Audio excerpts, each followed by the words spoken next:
terrible situación la que está viviendo nuestro país a 95 días de la jornada electoral. Quédense con nosotros, arrancamos la historia del mundo.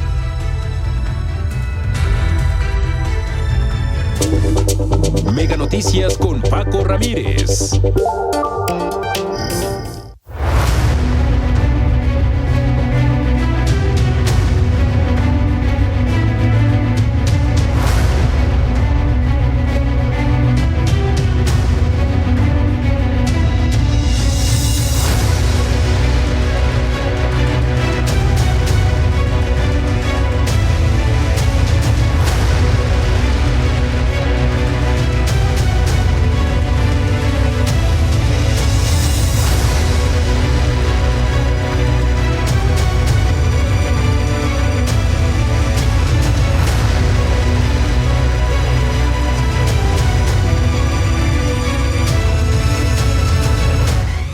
Ya lo decíamos ayer, la violencia política ha cobrado desde el inicio del proceso electoral en septiembre del 2023 32 víctimas, 15 de ellas aspirantes o precandidatos, de acuerdo a la contabilidad de Mega Noticias.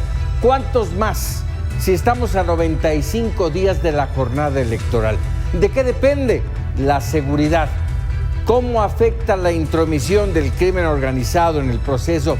Y en ese entorno, la falta de un filtro, sí, así como lo oye, de un filtro en la selección y, por supuesto, investigación de los candidatos. Estamos hablando de más de 20,000 cargos de elección.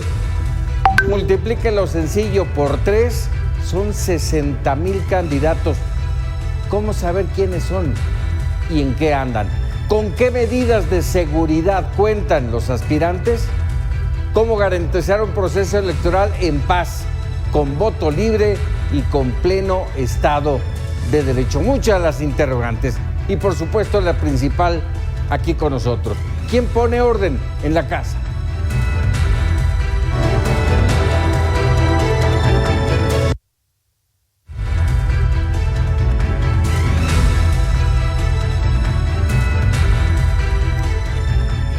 Bueno, hoy es martes y por supuesto en palabras de Luis Carlos Ugalde, director general de Integralia Consultores. Luis Carlos, como siempre, un gusto platicar contigo. Y bueno, este tema de la violencia política que le hemos venido platicando, ¿cuáles son los números que ustedes en Integralia traen? Mira, Paco, muy buenas noches. El fenómeno se está agravando mucho. De septiembre de 2023 a la fecha, contabilizamos 166 incidentes de violencia política donde han existido 221 víctimas. Quiere decir que hay un promedio de 1.3 víctimas diarios. Muchos de los afectados son funcionarios, exfuncionarios, políticos, expolíticos o aspirantes o candidatos. Así es como está la cosa. En el mes de febrero hemos tenido 53 incidentes de violencia política.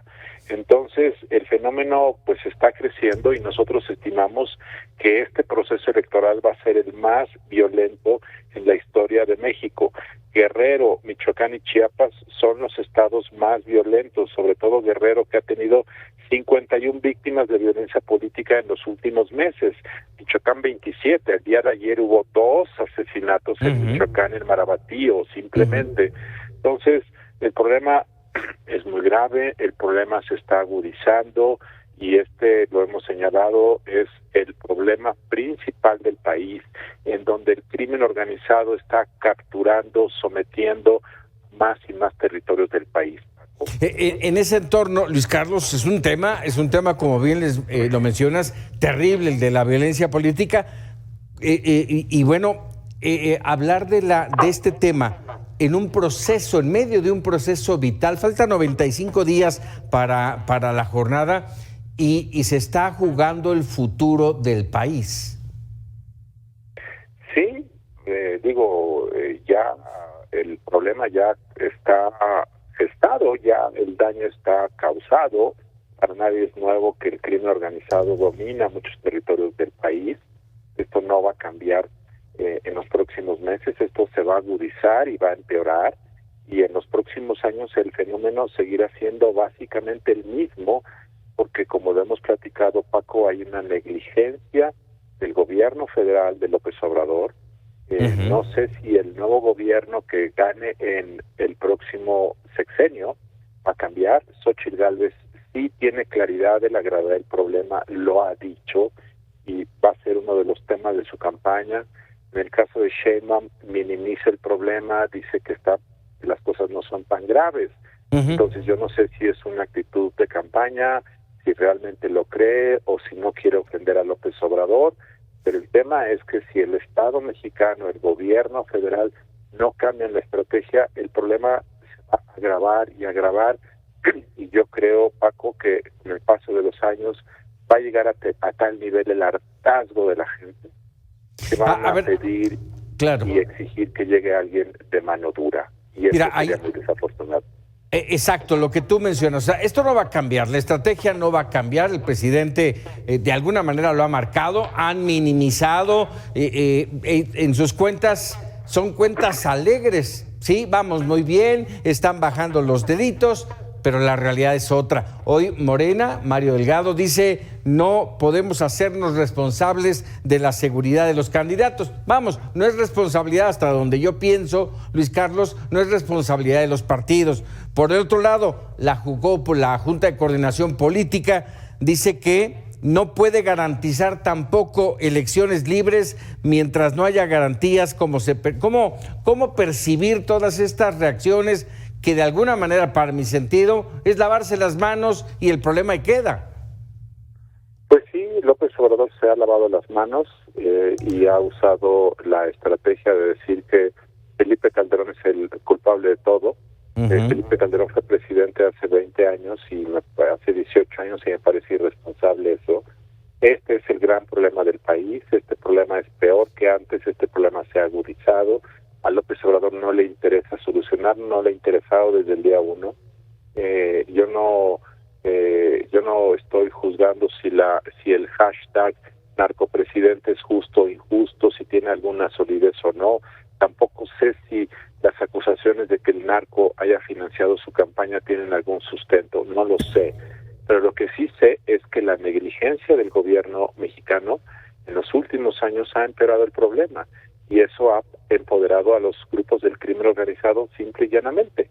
Entonces me parece que ese es el tema de fondo, y que lo estamos viendo en estos momentos con el tema de las campañas y de los asesinatos de candidatos, Paco. Sí, a ver, hemos platicado ya que hay intromisión de los grupos del crimen organizado en los procesos electorales. Ya desde 2021 lo veíamos con mayor insistencia, y hoy, insisto, 95 días de la jornada más importante, la más grande en la historia de México, ahí están. Y te pregunto, ¿debería de haber un filtro de candidatos? No creo que sea la manera de solucionar. O sea, si tú dices, a ver, primero, ¿cómo sería el filtro? ¿Quién lo haría? ¿Que los candidatos van a pasar a un detector de mentiras? No, pero tan solo imaginarnos, fulanito o fulanita de tal están señalados, hay rumores, hay indicaciones de que podría estar vinculado al crimen organizado. ¿Se le permite llegar a una candidatura? Pero en la ley mexicana nadie por un chisme o por una suposición puede ser privado de un derecho político. Totalmente de acuerdo.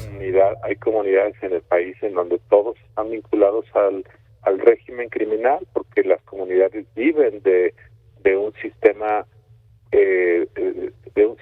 de control político donde el crimen manda. Entonces es como si tú dijeras: nadie que esté vinculado a la religión católica podrá participar en política. Pues entonces no va a haber candidato posible. Hay muchas comunidades en el país en donde la comunidad es parte del andamiaje social del crimen organizado. ¿Cómo vas a decir que ese tipo de filtros existen? Es un poco ingenuo pensar eso. Y dos, ¿quién va a señalar? O sea, tú pasas a un candidato y dices: Pepe López, ¿y quién va a decir si tiene o no vínculos con el crimen? ¿Quién? ¿El pueblo, el sacerdote de la iglesia, la policía municipal que está capturada por el crimen organizado? No hay manera, eso es totalmente inviable, totalmente irrelevante, no sirve de nada. ¿Qué valdría la pena hacer, Luis Carlos? Lo único que hay que hacer cuando tienes una enfermedad, que es someterte a un procedimiento para extirpar el problema, como cuando estás pasado de peso, que la única manera es someterte a un proceso de cambio de mentalidad, de actitud, una dieta de largo plazo, un cambio de mentalidad. La única manera de extirpar el problema del crimen organizado es que el Estado mexicano asuma un proceso de varias décadas en donde se extirpe genuinamente este problema. Es una apuesta global, es la política pública más relevante del país y esto te va a llevar décadas. Eso es lo único, pensar que vas a solucionar esto en las próximas 3 semanas o 3 meses con patrullas, con policías, que el INE diga quién puede, quién no puede, es totalmente fantasioso. La única manera de solucionar esto es que en México el Estado mexicano asuma que este es un asunto de sobrevivencia del Estado mexicano, de la democracia mexicana, y que se haga por décadas. No va a ser pronto y esa es la única vía que yo veo, Paco. Caray. Rápidamente ya para cerrar en palabras de Luis Carlos Ugalde. Luis, estamos exactamente hoy, dentro de 2 días y 3 horas 48, 47 minutos, estará arrancando las campañas. ¿Cómo las vislumbras? Pues yo creo que va a cambiar el ánimo, porque claramente, aunque ya estamos en campaña desde hace 6 meses, de tal forma que esto para la gente no dice nada, como que van a empezar las campañas, y desde hace 2 años yo veo que en todo el país hay una campaña a favor de Claudia Sheinbaum. Entonces, pero sin embargo sí hay una cuestión cualitativa que va a cambiar, que es la intensidad. Es decir, van a subir los decibeles, se va a intensificar la competencia, se van a cerrar los números de las encuestas, y eso pues finalmente es que la gente va a empezar a darse cuenta que estamos en campaña. Hasta ahora la mayoría de los mexicanos no sienten que hay una elección pronto, ya la van a empezar a sentir, y entonces la gente ya va a empezar a asumir una posición respecto a los candidatos, y eso creo que ya nos va a empezar a dar información de qué puede ocurrir el día de la jornada electoral. Pues vamos a estar muy pendientes, tendremos mucho que analizar el próximo martes, sin duda. Luis Carlos, como siempre, agradecido. Gracias, Paco. Muy buenas noches. Muy buenas noches.